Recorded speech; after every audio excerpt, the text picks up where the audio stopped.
Olá, muito boa tarde para você. O NT Sul desta quarta-feira já está começando e traz as principais informações do dia para você. Hoje a gente fala sobre a volta às aulas. Você vai ver o calendário de início do ano letivo aqui em Cachoeira do Sul. A nossa equipe mostra também a movimentação nas papelarias para a compra dos materiais escolares para esse novo ano. A reportagem vai contar o que pode e o que não pode ser pedido nas listas de materiais das escolas.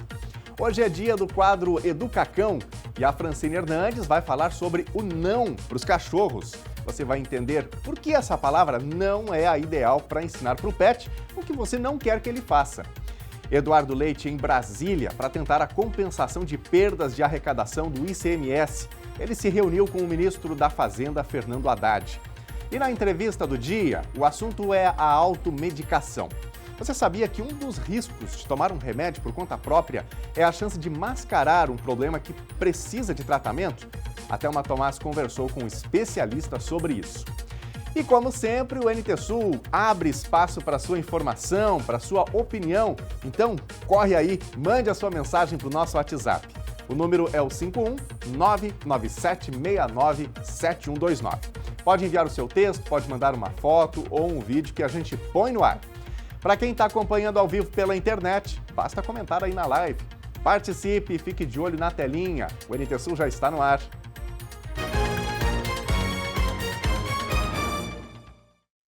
E já começou a movimentação nas escolas para a volta às aulas. As datas de retorno são diferentes para as redes estadual, municipal e para as escolas privadas. Vamos agora conferir essas datas. O ano letivo 2023 das escolas da Rede Municipal de Ensino de Cachoeira do Sul começa dia 16 de fevereiro. A data vale para os 6.200 alunos distribuídos em 42 escolas de ensino fundamental e educação infantil da cidade e interior. Na rede estadual de ensino, a recuperação para alunos que não atingiram em 2022 média para aprovação ou tiveram frequência inferior a 75% começou dia 8 e se estende até 17 de fevereiro. As aulas do calendário 2023 começam em 23 de fevereiro. Em Cachoeira do Sul estão matriculados pouco mais de 6.000 estudantes e os retardatários ainda têm oportunidade de confirmar vaga até esta quinta-feira, dia 9. Na rede particular de ensino, o Colégio Totem, Escola Adventista e o Colégio Marista Roque abrem o ano escolar dia 13 de fevereiro. Colégio Barão, dia 22 de fevereiro e Escola Ubra São Pedro, dia 23 de fevereiro. As aulas estão aí, estão chegando. Bom, e com poucos dias faltando para o início do ano letivo, os pais estão pesquisando nas papelarias as condições de pagamentos, buscando preços mais baixos. A nossa equipe foi para o comércio de Cachoeira do Sul ver como está o movimento. Confere aí. O clima de volta às aulas tomou conta desta loja. As primeiras prateleiras estão repletas de materiais escolares para a felicidade da criançada e desespero de papais e mamães. O que tu estima assim que tu vai acabar gastando? Em torno de uns 200 a 300 reais. Bastante? Bastante coisa. Isso que a filha da Maria Eduarda vai começar a estudar agora. Tomou um susto na hora? Bastante coisa, né? Para o primeiro ano da escola é bastante coisa. Nesta loja aqui, só mochilas são uma infinidade, só que é aquela coisa, né? Na hora de escolher, tem que saber direitinho o que tem no bolso para gastar, porque as opções são muitas e os motivos nem se fala. A Mariana foi às compras sozinha. A estudante está no 9º ano. E a listinha de materiais é grande? Não muito. Desse ano eu só vou pegar uma mochila e um estojo mesmo. E aí vai dar uma economia no bolso. Realmente, uma boa economia. Com essas compras que tu falou de mochila e tudo mais, o que tu estima que vai gastar? Olha, eu não sei bem dizer, sabe? É bom dar uma olhada nos preços e ver uma coisa que economize mais, sabe? Que fique mais em conta. Por enquanto a cestinha tá vazia. Por enquanto a cestinha tá vazia. Pesquisa de preço. Dando uma pesquisadinha para ver bem, avaliar bem, sabe? Também é tempo de compras para os professores. E não é que encontramos uma? Professora? Sim, De História e Geografia. quanto tempo longe da sala de aula? Olha, eu estava na biblioteca há 2 anos, né? e 2 anos antes por causa da pandemia, né? Mas eu vou voltar. E aí, o que achou? Os preços aumentaram? Bastante, né? Assim, é bonitinho, mas os preços salgadinhos. O Matias é vendedor na loja e conta que o movimento aumentou desde dezembro, quando os primeiros materiais foram expostos. A gente sempre se programa antecipadamente e principalmente neste Volta às Aulas de 2023, a gente começou ele praticamente em 2022, em dezembro, onde a gente já recebeu muitas opções de mochila. Digamos que tem preços aí para todos os gostos e todos os bolsos. Isso, para todos os gostos, né? E a gente sabe, veio com o filho, ele vai gostar de um caderninho mais diferente, mas é o que se paga, né? Porque a gente quer agradar, né? O cliente chega na loja, a gente vai abordar. Tu tem preferência em tal marca? Não, eu vou dar uma olhadinha. Mas daqui a pouquinho ele já chega perto porque a gente vai se atrair no que é mais bonito, no que a gente tem um gosto a mais, né? A gente deixa o pessoal mais à vontade. Mas é uma linha que diversifica, assim, os valores. Neste ano, o aumento de preços chega a 19% na comparação com 2022, que teve uma reposição de 24% na relação com o ano anterior. De acordo com a Federação das Câmaras de Dirigentes Lojistas do Rio Grande do Sul, o preço é fator decisivo na hora de comprar cadernos, lápis e mochilas. Segundo o levantamento, os materiais escolares que lideram a lista dos mais vendidos são cadernos 63,8%, lápis 30,9%, mochilas 21,3%, borrachas 18,1% e canetas 17%. A gente sabe que pós-pandemia teve questão da inflação, a gente sabe que teve um aumento, né? É um aumento forte, mas quando a gente pega a promoção, o nosso custo é baixíssimo. A gente dá uma facilitada. Cadernos de R$ 12,99 de 10 matérias é um preço muito bom para o cliente que precisa fazer uma economia, né? Nesta outra loja, na Rua Júlio de Castilhos, o horário de atendimento foi estendido. O movimento aumentou bastante, principalmente hoje pela manhã a gente teve um fluxo muito grande e a gente está esperando agora final de semana também que o movimento seja ainda maior, né? Também a gente aumentou nossos horários, nós ficávamos até às 6, agora a gente não está fechando ao meio-dia e ficamos até às 7 horas da noite daí.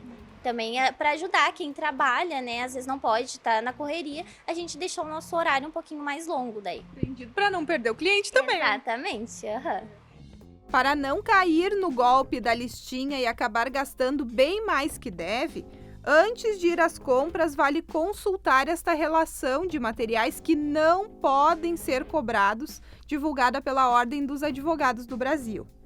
Agora, na hora de comprar o que realmente você precisa antes do seu filho voltar para a escola, pode contar com a ajuda da Carol até pelo Zap.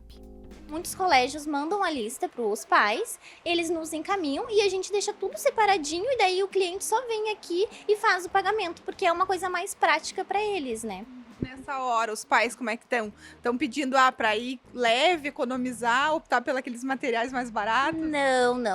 Estão deixando bem livres, assim. Claro que tem alguns que gostam mais de economia, mas a maioria, assim, está sendo bem livre. Estão procurando bastante por mochilas de personagens, assim, desenhos, assim, tem bastante procura. Para agradar a criançada. Exatamente. E essas dos personagens é que são as mais caras, né? Mas a criançada gosta. E os pais, claro, né? Podendo atender esse desejo, eu sei que esse esforço é feito porque motiva muito também nessa questão da educação. Olha só, passou rapidinho ali na reportagem aquela lista dos produtos que as escolas não podem exigir, não é? Que os alunos tenham, que comprem. Daqui a pouquinho a gente vai publicar essa lista em todas as nossas redes sociais aqui da TV Cachoeira do NT Sul, tá bom? Então fique de olho nas nossas redes porque a gente vai compartilhar esta listinha para você ficar de olho aí também e não gastar além daquilo que já é necessário, né, no começo de um novo ano letivo. Gente, o diesel vendido para as distribuidoras fica 40 centavos mais barato a partir de hoje. O anúncio foi feito ontem pela Petrobras. A redução é de 8,8%. Com isso, o litro do diesel A vai de R$ 4,50 para R$ 4,10. Isso nas distribuidoras, né? O diesel comprado pelos motoristas nos postos de combustíveis é resultado de uma mistura de 90% desse diesel A com 10% de biodiesel. Eu aproveito aqui para destacar, que a expectativa do governo e da Petrobras é que o diesel tenha uma redução de aproximadamente 35 centavos nos postos. E a gente vai acompanhar para ver se, de fato, essa redução vai chegar ao consumidor final. E aqui no Rio Grande do Sul, haveria a possibilidade do diesel ficar abaixo de R$ 6 pela primeira vez em vários meses, Vamos acompanhar para trazer esses detalhes para você de casa. E você, motorista, mande mensagem aqui para a gente também sobre a sua percepção sobre esta redução importante. O diesel que tem impacto em toda a cadeia de produtos, especialmente por conta do transporte rodoviário, Bom, e a gente fala agora do terremoto que deixou milhares de mortos na Turquia e também na Síria. Entre as ruínas de um prédio em Jindires, uma cidade no noroeste da Síria, equipes de resgate encontraram uma bebê nascida sob os escombros e ainda ligada à mãe morta pelo cordão umbilical. A menina é a única sobrevivente de uma família em que todos os membros morreram quando um prédio de 4 andares desabou. A recém-nascida é a única sobrevivente de uma família morta pelos devastadores terremotos na cidade síria de Jindires. Todos morreram no desabamento de um prédio de 4 andares onde viviam. Com poucos meios para trabalhar, as equipes de resgate demoraram horas até conseguirem retirar os corpos dos pais da bebê, suas 3 irmãs, o irmão e a tia. Encontramos os corpos dos pais lado a lado. Ouvimos um barulho enquanto escavávamos. Antes, não ouvíamos nada, mas quando avançamos mais, ouvimos. Encontramos a bebê ainda com cordão umbilical. Cortamos ele e um primo a levou ao hospital de Afrin. Os médicos que atenderam a criança dizem que o nascimento ocorreu provavelmente 7 horas depois do terremoto. Com mais de 3 quilos, a menina foi colocada em uma incubadora e recebe vitaminas. Nós recebemos a bebê às 3 da tarde de segunda-feira, com hematomas e machucados por todo o corpo. Ela ficou exposta a um frio intenso, então nós a aquecemos e demos vitaminas. O estado dela agora é estável, graças a Deus. A família da menina havia fugido da região de Deir ez-Zor, mais ao leste, acreditando que estaria mais segura em Jindires, uma cidade controlada desde 2018 por forças turcas e grupos rebeldes pró-Turquia. Cerca de 50 residências desabaram no município, que fica próximo ao epicentro dos abalos sísmicos. Terremotos de mais de 7 graus de magnitude ocorridos na segunda-feira deixaram até o momento mais de 11 mil mortos entre o sul da Turquia e o norte da Síria. Essa é a contagem oficial. O tremor de magnitude 7,8, que durou 1 minuto e meio, devastou a região central da Turquia e o norte da Síria, e foi seguido de mais 70 réplicas até esta quarta-feira. O número total de mortos leva em conta as contagens dos 2 países. Na Turquia, o balanço até amanhã desta quarta era de 8.754 pessoas. Na Síria, o balanço de mortos é de mais de 2.530 pessoas. Os dados foram compilados pelos governos dos países e por grupos de resgate. Depois de oferecer ajuda humanitária à Turquia, o Brasil envia hoje uma equipe liderada pelo capitão da reserva do Corpo de Bombeiros, o mineiro Zléo Farrá, que atuou nas buscas de sobreviventes na tragédia de Brumadinho. Eles estão atendendo a um chamado da Organização das Nações Unidas, a ONU. O grupo embarcou rumo ao país no fim da tarde desta terça-feira. É uma situação muito trágica, As imagens são todas muito impactantes. Essa história, principalmente, que correu o mundo, uma criança que nasceu em meio a essa grande tragédia, que foi esse terremoto, sem a família, sem a mãe. E, enfim, são coisas que acontecem, Tem uma outra foto também que está impactando demais, que é a foto de um pai segurando a mãozinha da sua filha, falecida já, não é? E que continua ali a menina sob os escombros, apenas com a mãozinha de fora. São situações realmente lamentáveis e o mundo inteiro está se mobilizando para tentar ajudar de alguma forma, não é? Para amenizar o sofrimento nesses dois países, Turquia e Síria. Gente, daqui a pouquinho nós vamos falar sobre automedicação, uma prática que é muito comum, especialmente para nós brasileiros, né? Dói a cabeça, dói aqui, dói ali, a gente recorre ali a um medicamento, algo que dê uma amenizada na situação. Quem nunca, né? Bom, nós vamos trazer informações sobre isso, porque nós deveríamos evitar essas situações. E tem uma enquete que está lá nos stories do nosso Instagram, o @TV Cachoeira no Instagram, justamente questionando sobre isso. Você que está em casa nos acompanhando, costuma fazer automedicação? Quando tem uma dorzinha e tal, vai lá, procura um medicamento por conta própria ou não? Costuma buscar um médico? Conte pra gente, vote lá na nossa enquete. Ao finzinho aqui da edição, nós vamos trazer o percentual, né, daqueles que costumam fazer automedicação e daqueles que realmente não recorrem a este método e preferem buscar sempre a consulta de um médico. Vote lá, @TV Cachoeira no Instagram. Já que eu estou falando aqui de interatividade, já tem o nosso primeiro bloco com os recadinhos dos telespectadores e dos internautas. E eu sempre convido você de casa a contar a sua informação, a comentar os conteúdos que estão no ar por aqui. Você faz parte do nosso jornalismo e pode fazer isso participando pelo nosso WhatsApp, o 51 99769 7129, tá bom? Pode mandar um áudio, o seu texto, uma foto, um vídeo de algo que chamou a sua atenção e a gente põe no ar por aqui. Ou comente nas nossas lives no YouTube e também no Facebook. Minha gente, o assunto agora é com quem tem cachorro. O que você costuma fazer quando o seu doguinho está ali fazendo alguma coisa que você não queria que ele fizesse, né? Está lá fazendo uma arte. Como é que você chama a atenção dele? É bem possível que você fale aquela palavrinha mágica, né? Não! Mas aí eu te pergunto, funciona? Funciona sempre? 100% das vezes?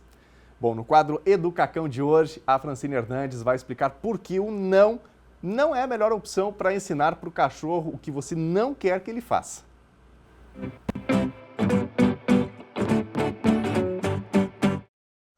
Oi pessoal, bem-vindos a mais um Educacão.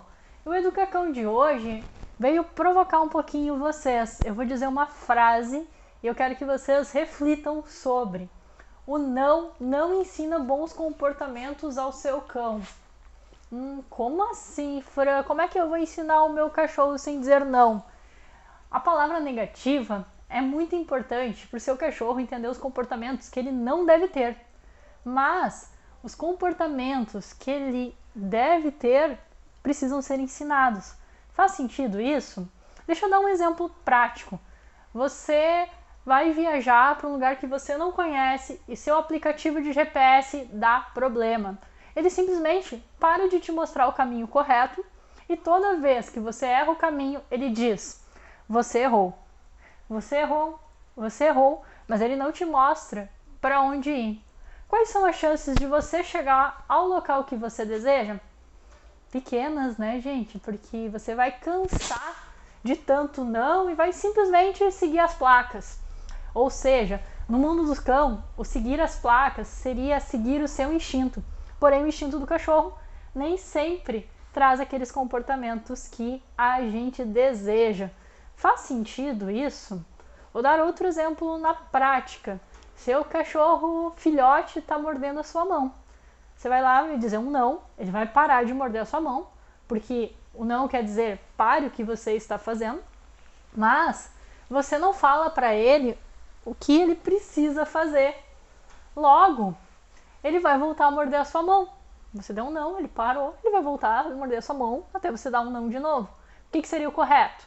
Você dá um não, ele para, você mostra o brinquedinho que ele deveria estar mordendo no lugar. Faz sentido isso? Outra coisa bem interessante, eu particularmente não gosto de usar não com os meus cães. E quando eu falo meus cães, eu não estou falando só dessas duas ferinhas aqui. Eu estou falando de todos os meus alunos. Nós utilizamos o Por que essa escolha, hein, Fran? Bom, o não é uma palavra que nós usamos muito no dia a dia e sem perceber. Vou dar outro exemplo. Você tá lá falando com o operador de telemarketing, dizendo pela 11ª vez que você não quer o plano que já te ofereceram 10 vezes antes. Você vai dizer para ele, não quero esse plano. E o seu cachorrinho, ele vai estar lá no tapetinho fazendo xixi. Ele não entende que você está falando no telefone, ele acha que é com ele. E aí ele vai pensar, opa, não posso fazer xixi aqui? E aí seu cachorro para de fazer xixi no lugar certo. E aí as pessoas vão me dizer, foi do nada. Eu gosto muito de usar o para ações negativas para os nossos cães. Porque diferente do não, o não é uma palavra que a gente use todos os dias.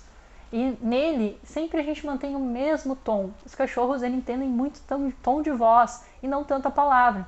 Então, quando a gente fala, não, brabo, ou fala, não, normal, ou não, bebê, a gente está ensinando 3 palavras diferentes. Sem falar que o tom de voz masculino e feminino são bem diferentes.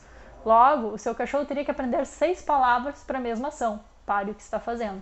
O não importa se eu estou brava, calma, tranquila, se é um tom de voz masculino ou feminino, ele é sempre sonoramente igual. Muito mais fácil para o seu cachorro aprender. Vamos tentar substituir o não pelo e vamos tentar, depois que a gente der um comando negativo, mostrar para o nosso cão como a gente espera que ele se comporte naquele momento. Tentem isso em casa e depois podem vir contar aqui no Educacão como foi. Obrigado, um abraço, até a próxima! Muito bom. E aí, gostou das dicas de cachorrês? Tem uma dúvida sobre como se comunicar com o seu cãozinho, com o seu doguinho? Mande mensagem pra gente que a Fran pode responder também o seu questionamento, tá bom? Nosso WhatsApp é o 51-99769-7129. Aliás, minha gente, nós vamos agora ver os recadinhos dos nossos telespectadores, dos nossos internautas, de quem está em casa acompanhando a nossa programação, acompanhando o Telejornal NT Sul e, ao mesmo tempo, participando com a gente aqui. O WhatsApp que eu citei é o WhatsApp que você pode usar para fazer um questionamento para os nossos comentaristas, para participar ao vivo aqui com a gente, para sugerir uma reportagem, uma entrevista. Nossa produção está sempre também de olho neste meio de interatividade, não é, dos nossos internautas. Você também pode participar pelo facebook.com/TV Cachoeira. E eu vou começar justamente pelo Face. Tem aqui a participação da Simone Lange lá na nossa live. Obrigado, Simone. Ótimo dia para você. Tá com a gente aqui a Diva Oliveira, também com a gente. Obrigado, Diva. Suzana Hernandes, minha amiga Sandra e toda a família. Super abraço aí para vocês, tá bom? Vamos agora para a telinha. Vamos ver os recados que já estão chegando aqui no nosso WhatsApp. O Felipe está participando, ele diz aqui o seguinte, aqui no bairro Promorar não tem como andar nas ruas por conta das pedras soltas. Esses dias quase furei o pneu da minha bicicleta, tem que ser feito alguma coisa. Muito obrigado, Felipe, pela participação. Fica aí alerta para a Secretaria de Obras aqui de Cachoeira do Sul, né? Justamente sobre essa questão das pedras soltas. Eventualmente, no passado, né, pode ter sido feita aí eu não conheço as ruas especificamente do Promorar, mas eventualmente a prefeitura faz aquelas manutenções, coloca ali algum rejeito de asfalto, eu sei que isso acontece às vezes em alguma rua, né, ou algum outro material, e aí com o tempo esse material todo vai se soltando e a rua vira uma bagunça, né? Então, Promorar pedindo ajuda para as ruas em função de pedras soltas.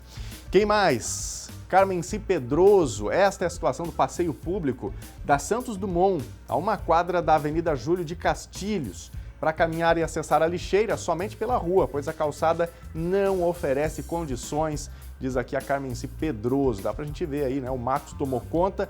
Lembrando sempre, né, gente, que a responsabilidade pela calçada é do proprietário, né? Mas a prefeitura também tem o dever de notificar aí quando a condição fica ruim, mas fica aí o alerta para os proprietários, né, de fazer essa manutenção, porque é responsabilidade do proprietário manter a calçada em ordem.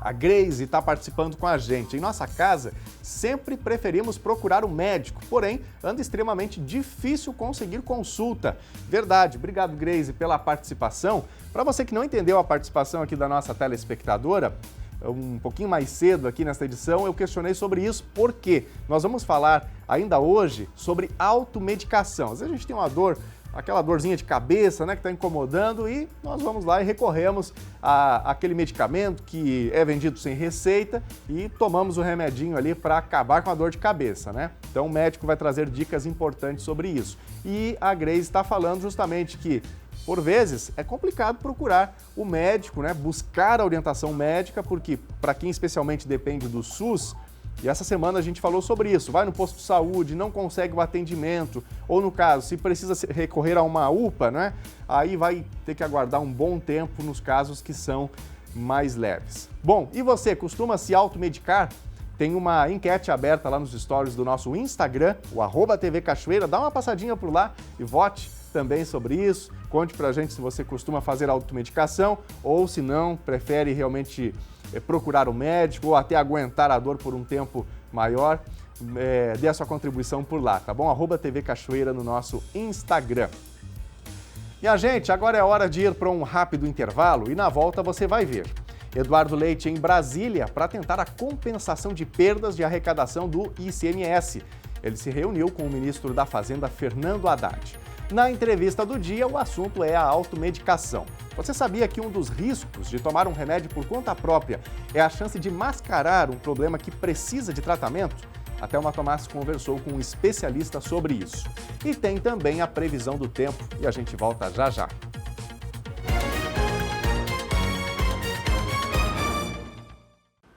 Meio-dia e 30 e o telejornal NT Sul já está de volta ao vivo e a gente está vendo imagens do centro de Cachoeira do Sul com este céu azulzinho, azulzinho, praticamente nenhuma nuvem no céu, né? O que significa isso?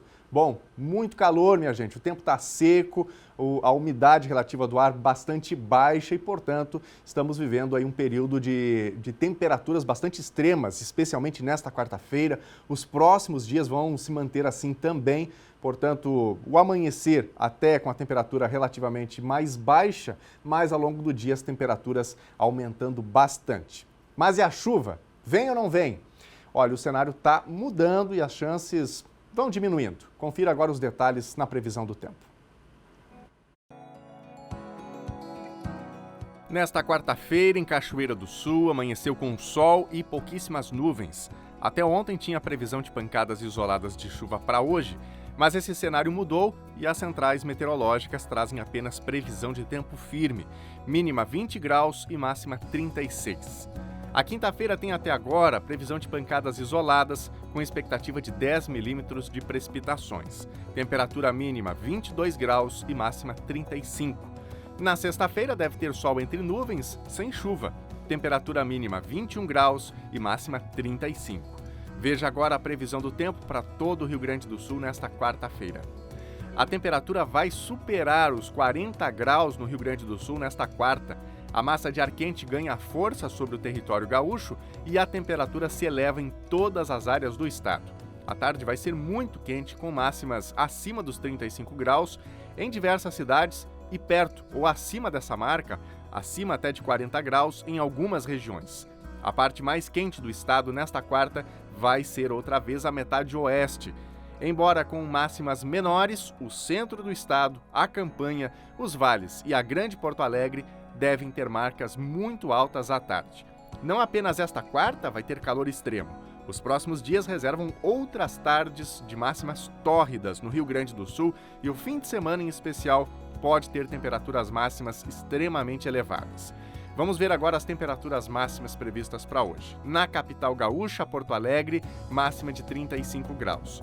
Na fronteira oeste, em Uruguaiana, 41 graus. Na região norte, em Passo Fundo, 33 graus. Na região central, em Santa Maria, 36. Em Tramandaí e Torres, litoral norte, 32 graus. E em Pelotas e Rio Grande, na região sul, 33 graus.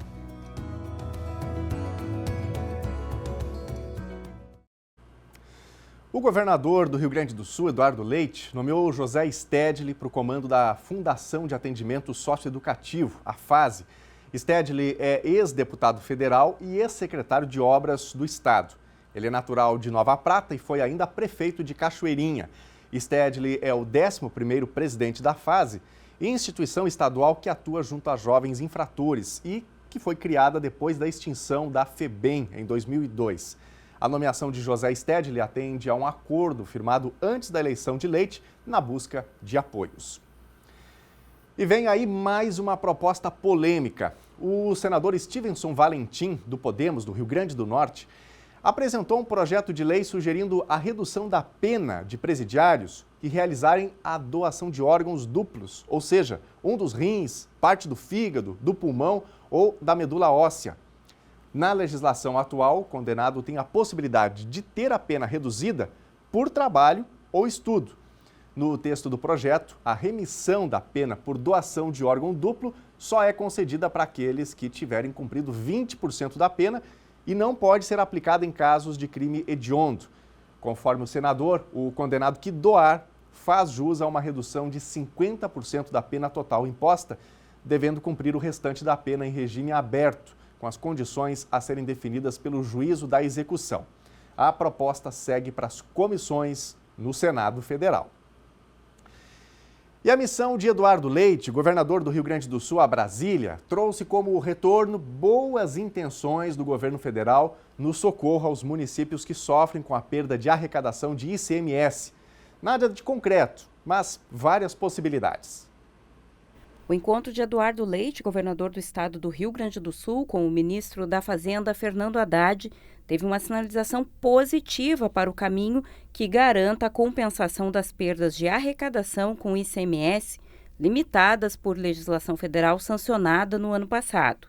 A conversa com Haddad aponta para uma recomposição que pode ser escalonada ao longo dos 4 anos de mandato do governo Lula, o que é bem visto pelos governadores. Ainda não tem um caminho objetivo a ser trilhado, mas eu quero fazer um registro de que é digna do maior elogio à postura do ministro Fernando Haddad. Ele demonstrou muito interesse e disposição em encaminhar solução para as demandas dos estados. Os estados perderam a arrecadação em 6 meses do ano passado. E a gente está discutindo sobre se essa compensação se acontecerá ao longo desse ano, ao longo de 2 anos, 3 anos ou até do mandato inteiro. À disposição de todas as partes de negociar.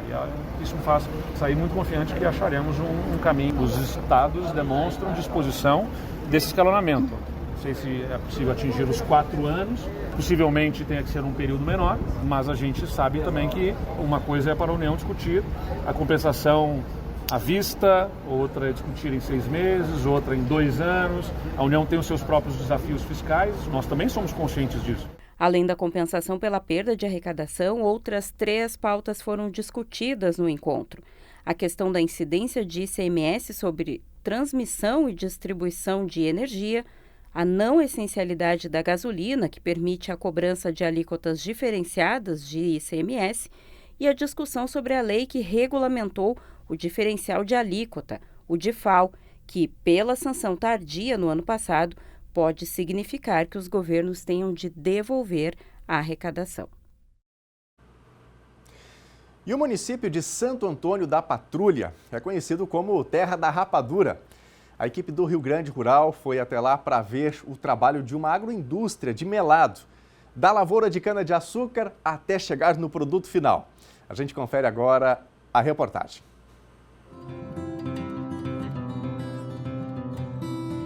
Santo Antônio da Patrulha possui 14 agroindústrias de melado no município, cadastradas no Programa Estadual de Agroindústria Familiar. Como o município de Santo Antônio é um município muito grande, nós temos 1.049 km², então são diversas comunidades que estão produzindo o melado. São em torno de umas 8 comunidades que a gente centralizou esse trabalho. Então, são famílias, aqui nessa comunidade nós temos 3 famílias que produzem, né? Então é um potencial que São Antônio tem para trabalhar com nossos agricultores familiares e aumentar a renda e a sucessão familiar. Desde 2006, o programa Puro Engenho realiza a qualificação do melado e do açúcar mascavo. É o programa de qualificação do melado e do açúcar mascavo, onde a gente orientou os agricultores. Aqui a família Brito, né, do seu João, foi o primeiro agricultor que foi cadastrado, agora deu sequência o filho, a sucessão aqui, onde a gente orientou a questão da planta da agroindústria, né, viemos aí juntamente com a assessoria técnica nossa da Emater, o Márcio, que veio nos apoiar para elaborar essa planta. São 4 hectares de cana-de-açúcar, com produção de cerca de 80 toneladas por hectare ao ano. Eu trabalhava de empregado fora, daí resolvia vir para o interior. Daí o pai tinha chácara aqui e nós começamos a plantar cana. Daí abrimos a agroindústria no nome dele. E daí depois ele se aposentou e passou para mim, no caso. E agora eu e a minha esposa que estamos tocando. Daí ele trabalhava lá e vinha para cá no fim de semana. E ele, pai, vamos botar um engenho? Eu digo, botemos. Daí foi e arrumemos. Aqui eu digo, vamos botar. Eu nunca tinha feito empréstimo em banco. Daí eu digo, não, vou fazer um empréstimo, vamos botar um engenho. E valeu a pena? Valeu, porque ajudei o filho, né? Peguemos aqui, fizemos pavião tudo, eu e ele. É para o senhor ver o seu filho, agora a sua nora também, estarem dando continuidade a esse trabalho. Mas é o meu desejo. Eu ajudo ele que eu posso, mulher que eu ajudo. É uma realização. Para mim é um sonho. Aqui nós estamos então na agroindústria, né? Que hoje o Eduardo está trabalhando com a Ana. E o senhor tem a outra filha, né? A filha que tem a agroindústria ali. Como é que é o nome dela? Daniela Dias Brito. Então os 2 filhos estão Sim, na agroindústria de estão Melado. na agroindústria de Melado. Eu rezo todo dia. Que é que eles lute, né? Que é o que eles gostam, né? Sim, Deus filho tudo ao redor. Não tem melhor coisa do que ter os filhos perto, né? Não tem. Para nós é muito bom, né? No caso, tocar tudo que ele construiu aí, nós está tocando para frente. O que ele conseguiu construir, nós está realizando o sonho dele também de poder continuar. E a gente vê aí toda a melhoria, né, que essa família teve aqui com a construção da agroindústria, né? Uma história que vem já há muitos anos, né, muitas décadas com o trabalho aqui do seu João e agora podendo continuar prestando esse trabalho, inclusive com a sucessão familiar, né, com os filhos. É uma preocupação nossa como extensão, né? A questão da sucessão. A questão da manutenção também em condições daquele idoso, para que ele continue envolvido na propriedade, mesmo numa situação já estando aposentado, mas principalmente a questão do jovem na propriedade. E que, de alguma forma, melhorando o processo de agroindustrialização, possa se diminuir a penosidade do trabalho, tornando-se também um atraente para esse jovem, né? Num pensar diferente do que é o permanecer no rural. E a agroindústria traz um pouco desse diálogo, em diminuir a penosidade, melhorar as condições de trabalho e, consequentemente, se tornar um atraente um atrativo, na verdade, para o jovem que está no rural. O Eduardo é responsável pela colheita, realizada toda de forma manual, e o transporte de tração animal leva a cana-de-açúcar da lavoura até o engenho. Enquanto isso, a Ana já está realizando a moagem da cana para a retirada do caldo. O caldo vai por tubulação até a área de processamento. O bagaço é encaminhado para a lavoura e utilizado como adubo. Esse tacho tem capacidade para cerca de 400 litros de caldo de cana, que rendem em torno de 125 quilos de melado. A fumaça que sai da chaminé indica que a agroindústria está em funcionamento. Na fornalha, o fogo com lenha de eucalipto e acácia é constante durante todo o processo. Um dos segredos para um bom melado é a limpeza do caldo. Quanto mais limpo o melado, menos partícula ele vai ter. Fazer a limpeza total da espuma, essa espuma mais grossa, né?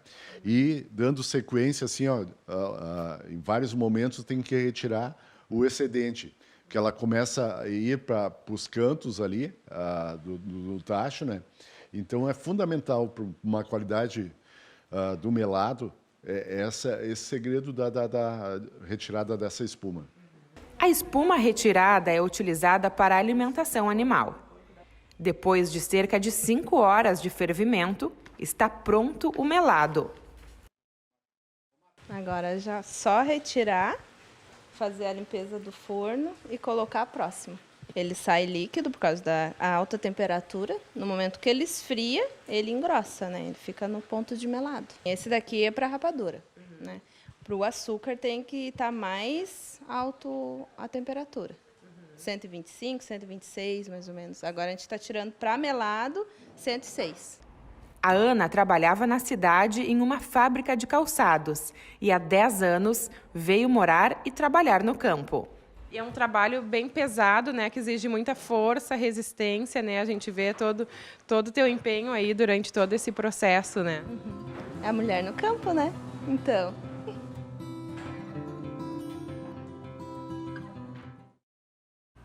Muito bom. E olha, a gente sabe que é hábito do brasileiro a automedicação. Surgiu uma dor aqui, surgiu outra dor ali, e a gente já tem uma listinha de remédios para resolver o problema. Listinha que vem muitas vezes da consulta com o vizinho, com a amiga, com a tia que passou pelo mesmo problema de saúde, ou até daquela prescrição de uma consulta médica, quem sabe feita anos atrás. Isso sem contar o famoso Dr. Google, não é? Pois é, mas esse é um hábito que pode representar riscos para a nossa saúde, às vezes até riscos sérios. Isso porque a automedicação pode mascarar um problema mais sério de saúde. A Thelma Tomás foi conversar com um especialista que trata de duas das dores mais comuns entre os brasileiros, a dor de cabeça e a dor da coluna. Daniel, e quem nunca, né? A gente sabe que é um hábito do brasileiro se automedicar. Pega uma consulta ali com a vizinha, uma consulta com o parente, esse remédio é bom e a gente vai usar e vai melhorar, só que é totalmente desprovido do conhecimento técnico, isso pode representar um risco para a saúde. É sobre isso que eu vou conversar com o Gustavo Herbstreit, está aqui comigo, ao meu lado, e vai nos ajudar a decifrar aí que caminho tortuoso é esse que a gente acaba escolhendo, né, ao optar pela automedicação. A tua área de atuação é a neurocirurgia e entra aí um dado bem importante, bem comum entre os brasileiros, que são as dores de cabeça, né, e as tensões musculares. O pessoal adora um remedinho sem prescrição, né, Gustavo? Boa tarde. Boa tarde. Não, é verdade. A prescrição de medicações, ela é muito importante ser guiada, né, por um profissional, né, porque o uso de algumas medicações de uma maneira que não é orientada, né, tem uma série de riscos, né. Para a dor de cabeça foi o que conversamos algumas vezes. Aquela questão de muitas pessoas tomam remédio todos os dias e isso pode gerar um tipo de dor de cabeça também. Grande parte das pessoas consultam uma vez com um profissional e aí depois se sentiram bem, viram que aquele remédio ajudou na dor de cabeça e seguem tomando. Mas isso algumas vezes pode causar alguns problemas, né? Desde mascarar algumas doenças, como também causar esse tipo de dor de cabeça que é induzida por excesso de remédio. Pois é, acho importante a gente falar sobre isso. Às vezes eu tô lá tomando esse remédio que estava fazendo bem e daqui a pouco, que engraçado, a dor não está passando. Eu nem sabia que existia isso, de uma dor induzida pelo uso de remédio. Vamos explicar melhor isso? É como se o corpo se acostumasse a estar usando essa medicação o tempo inteiro. E aí, quando a gente fica sem, ele sente falta e aí vem uma dor de cabeça, às vezes, ainda mais forte. Então, vai melhorar ali 1, 2 dias com o remédio, principalmente aqueles remédios que a gente já conhece, que toma, tira da crise, melhora, só que 1, 2 dias depois vem uma crise mais forte ainda. Então, esse tipo de dor de cabeça, inclusive, é um dos piores para a gente tratar, porque a gente tem que restringir uma série de remédios para tratar, só que a pessoa normalmente tem muita dor. Então a gente nunca pode chegar nesse ponto de excesso de remédio para depois não ter uma volta tranquila, não sentir dor, né? Sim, é meio de uma maneira mais didática, assim. Chega uma hora que o organismo não responde mais e ele sempre vai querer um remédio mais forte, é isso? De certa forma, sim, mas pode ser inclusive com remédios mais fracos. É como se ele é bem como se ele se acostumasse mesmo com o remédio e aquilo ali na hora que não toma faz falta. Não é tipo quando tem uma adição ou tá viciado no remédio, por exemplo, não é isso. Mas é que algumas vezes, como o corpo sabe que aquele remédio, aquela medicação vai ajudar, quando ele está sem ela pode vir um tipo de dor de cabeça mais forte. Esse é um tipo bem específico de dor de cabeça. A grande maioria das pessoas tem realmente dor de cabeça aquela tensional, que é aquela dor mais muscular, né, que dói a cabeça. Esse tipo de dor de cabeça normalmente resolve com um pouco de medicação. O grande problema é que quando isso começa a se tornar muito frequente e a pessoa continua usando o remédio e não procura ajuda, acaba que está usando analgésicos, anti-inflamatórios, às vezes praticamente todos os dias. E isso, no dia que não usa, por exemplo, dá como se tivesse uma dor de cabeça muito forte, porque está acostumado basicamente a usar, né? Certo, e a gente entra num outro viés, é importante falar dos anti-inflamatórios. Anti-inflamatório também é uma medicação que a longo prazo pode trazer muitos riscos e algumas doenças, né, também. Sim.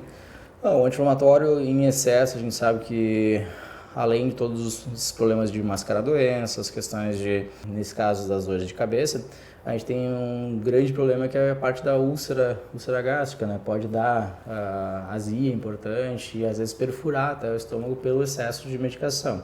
Junto com os anti-inflamatórios para dor, normalmente as pessoas tendem a usar corticoide. E ele sim também tem um grande problema de usar bastante. Por quê?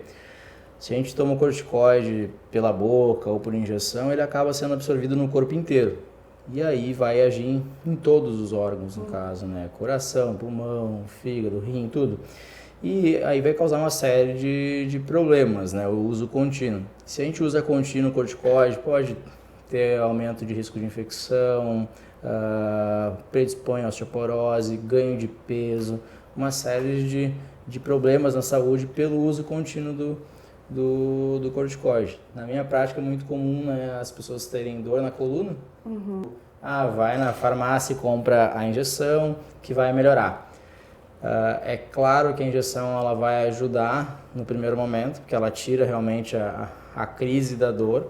Se é um episódio eventualmente, ok, não há problema de usar eventualmente corticoides. O grande problema é que a pessoa que tem dores nas costas, ela vai continuar tendo as dores nas costas, porque algumas vezes tem desgaste, problemas de hérnia de disco que não foram tratados, então a dor vai voltar. E aí a pessoa está tomando corticoide,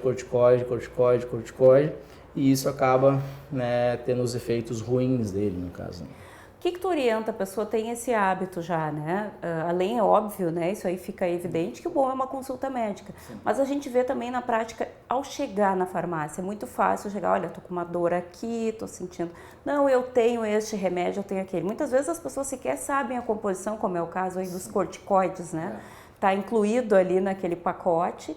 Qual é o primeiro passo, assim? Depois, mesmo que a pessoa num primeiro momento não tenha acesso, porque a gente sabe que tem uma dificuldade de acesso a especialistas médicos na rede pública, mas pelo menos uma diquinha ali para controlar esse tipo de medicação na hora de comprar.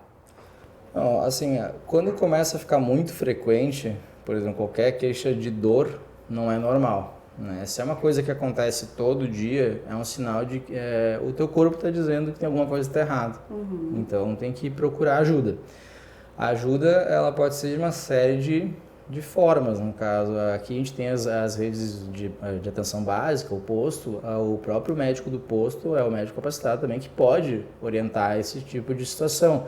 E normalmente a grande maioria das vezes são eles que identificam a primeira vez, né, o paciente que está usando muito, né, o remédio e aí encaminha para a gente tentar ter uma solução alternativa, né.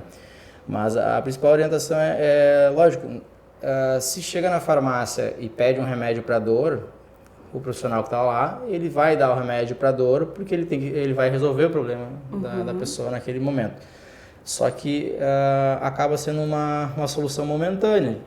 A pessoa não está vendo ela como um todo, tipo, acompanhando meses ou semanas e vendo que tipo, todo dia está usando remédio.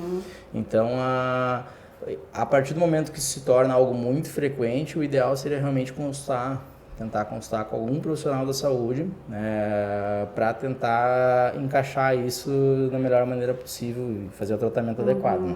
Para evitar esse risco aí da automedicação. Eu observei nas tuas redes um caso que tu relatou de uma paciente que tinha essa prática e no fim ela tinha uma patologia, uma doença grave que tu conseguiu detectar ali para evitar um dano maior. Vamos falar um pouquinho sobre isso? Sim, sim.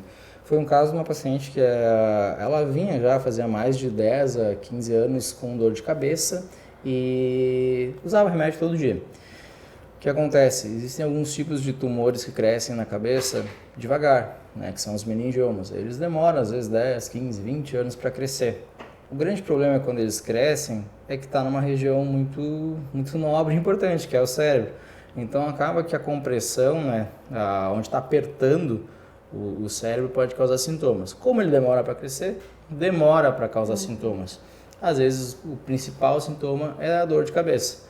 E aí a pessoa vai ficar se automedicando, tomando remédio, nunca investigou, aí só foi investigar quando começou a ter uma perda de força. Aí o tumor já estava grande, já estava com mais ou menos 4,5 centímetros.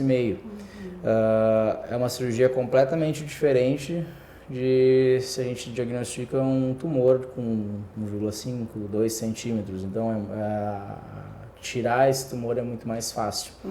Né? E isso não é um erro, né, da pessoa, é um hábito muito comum do brasileiro em si tô bem e só procurar ajuda médica quando realmente não dá mais para... Não tá dando conta mais. Não tá dando conta mais. Só que nesses casos a gente perde, né? 10, 15 anos, se tivesse feito diagnóstico lá cedo, né? Teria feito um tratamento mais precoce, com uma chance menor de sequelas e uma série de outros benefícios, né? E aqui a gente não está implantando terror em ninguém, né? É uma dica, né, Gustavo, para que as pessoas não se acostumem com esse hábito, porque existe um risco envolvido. Esse caso específico do tumor é um tipo de tumor que ele é benigno, não dá metástase, não é um tumor que, como eu disse, a grande questão é que ele cresce num local muito importante, que é o cérebro. Então, todo tipo de cirurgia cerebral a gente sempre valoriza muito, porque é o que comanda tudo, né? Mas assim, não é todo da dor de cabeça que tem um tumor. Isso às vezes a gente acaba meio que se apavorando, né? Mas é por isso que o profissional de saúde ele serve para ajudar, para acalmar, para investigar, ver se tem a necessidade ou não de fazer algum exame complementar. E aí, se tiver algum exame para fazer, né, se está normal, a gente normalmente fica tranquilo. A dica de ouro é não acostume a tomar remédio e nem pegue prescrição com a vizinha ou com alguém que não tenha o conhecimento técnico. Exato, porque a automedicação ela acaba mascarando uma série de problemas de saúde, né? Fora que todos os riscos que ela pode causar, né? Então, a dica maior é se está com dor, por exemplo, todo dia. Eu sempre costumo falar, nunca se acostume com a dor, né? A dor ela não é normal. Ela é um sinal que existe alguma coisa, ou que está apertando um nervo, ou que está machucado, ou que está quebrado, né? Então a gente não pode se acostumar com isso. E se acostumar, querendo ou não tomar remédio todo dia, é se acostumar, né? Porque tu toma um remédio, melhora e está resolvido. Mas isso não vai estar tratando a causa. Então o ideal sempre é buscar a solução desse problema. Não preciso tomar remédio, eu tenho que achar a solução para tentar resolver isso, né? Tá certo, então te agradeço pelas dicas, pela orientação toda aí, né? Para ajudar a gente a ter uma qualidade de vida melhor e com compromisso, né? Com responsabilidade no uso de medicação. É isso então, Daniel, eu saio aqui com um manual de instruções, pessoal que sofre com dor de cabeça, a gente sabe que isso é mais comum do que imagina, tira o remedinho da bolsa, procura uma unidade de saúde próxima da tua casa, busca o tratamento de maneira correta, como disse o Gustavo, a orientação é tratar da causa e não do sintoma.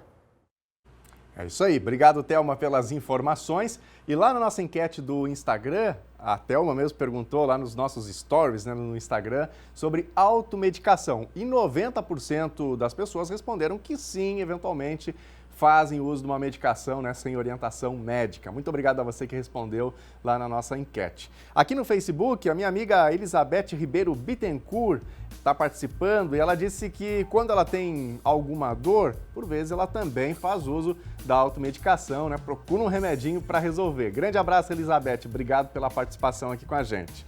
A Lorete Tati Castro também está com a gente. Vamos para a tela, tem recados aqui do nosso WhatsApp, a Guacira Fraga. Eu não tomo remédio sem a receita médica e não dou para ninguém. Sou alérgica a alguns, diz aqui a Guacira. Obrigado, Guacira, pela participação. Quem também está com a gente aqui é a Patrícia. Aqui na Vila Maria está horrível, o mato está tomando conta da rua. Quando o prefeito vai dar um jeito? Tá aí a foto, né, e o alerta para a prefeitura. Obrigado, Patrícia, pela participação. Ainda aqui a participação da Márcia. Hoje a Mariana está fazendo 7 meses. Olha aí, mêsversário, né?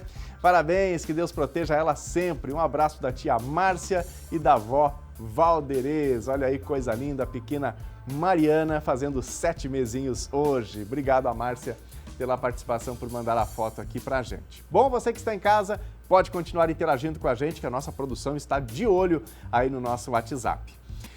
E o NT Sul de hoje vai ficando por aqui. Muito obrigado pela companhia nesse início de tarde e amanhã a gente está de volta ao meio-dia. Enquanto isso, acesse facebook.com/TV Cachoeira para continuar ligado nas nossas notícias. Uma excelente tarde para você, fique com a Novo Tempo e até amanhã. Tchau!